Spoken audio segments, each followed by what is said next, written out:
একটি গাধা ভারী একটি লবণের বোঝা পিঠে নিয়ে একটি নদীর পাশ দিয়ে হেঁটে যাচ্ছিল।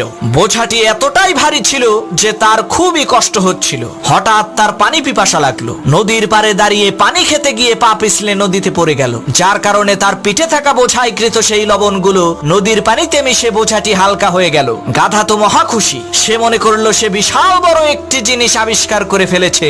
সে ভেবেছিল নদীর পানিতে নামলেই মনে হয় বোঝা হালকা হয়ে যায়। পরের দিন সেই গাধাটি বড় একটি তুলার বোঝা পিঠে নিয়ে ক্লান্ত হয়ে গেল। পথিমধ্যে একটি নদী দেখে সে খুবই খুশি হলো। হোঁচট খাওয়ার ভান করে সে নদীর পানিতে বসে পড়লো। এতে করে সেই গাধার পিঠে থাকা তুলার বোঝাটি নদীর পানিতে ভিজে আরো ভারী হয়ে গেল, যার কারণে সেই গাধাটি আর উঠে দাঁড়াতে পারলো না।